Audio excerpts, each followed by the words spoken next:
এই ফুলের যে কালার, এই কালারের প্রতি আকৃষ্ট হয়ে অনেক পলিনেটররা এখান থেকে মধু খেতে এসে প্রতারিত হয়। কীরকম প্রতারিত হয়? এই ফুলে কোনো মধু থাকে না, নেকটার থাকে না।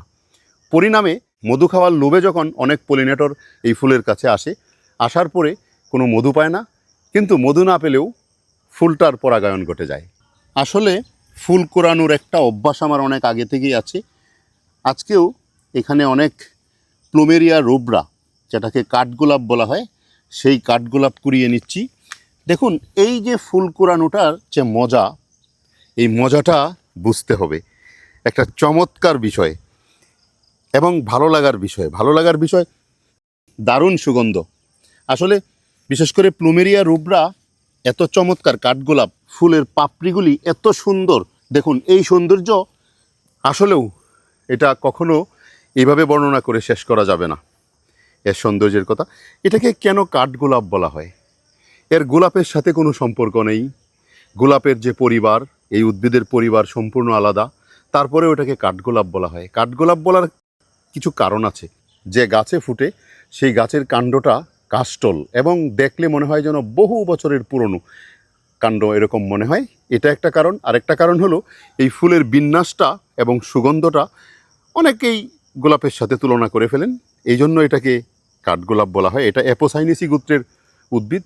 এটা যেহেতু অ্যাপোসাইনেসি গোত্রের উদ্ভিদ, এর ল্যাটেক্স বিষাক্ত।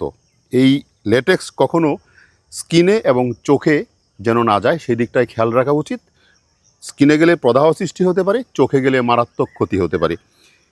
যাই হোক, এই যে ফুলটা দেখছেন, এই ফুলের যে কালার, এই কালারের প্রতি আকৃষ্ট হয়ে অনেক পলিনেটররা এখান থেকে মধু খেতে আসে, কিন্তু পলিনেটররা এখান থেকে মধু খেতে এসে প্রতারিত হয়। কীরকম প্রতারিত হয়? এই ফুলে কোনো মধু থাকে না, নেকটার থাকে না।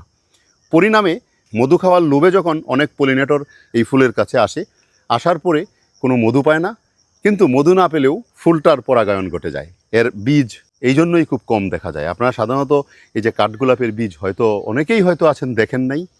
তো এই হচ্ছে সেই ফুল কাঠগোলাপ। কবিগুরুর একটা গান শুনেছেন না? তুমি খুশি থেকো আমার পানে চেয়ে চেয়ে, তুমি খুশি থেকো। দেখুন, এই ফুলটা দেখলে খুশিই থাকা যায়। এই ফুলটা গাছতলা থেকে কুড়িয়ে একটা পাত্রে পানি দিয়ে, সেই পানির মধ্যে যদি ফুলটাকে এভাবে দিয়ে ঘরে রেখে দেন, তাহলে দেখবেন আপনার ঘরের সৌন্দর্যটা বৃদ্ধি পাবে এবং ঘরটা সুগন্ধে ভরে উঠবে। এটা সেই চমৎকার একটি ফুল হচ্ছে এই কাঠগোলাপ।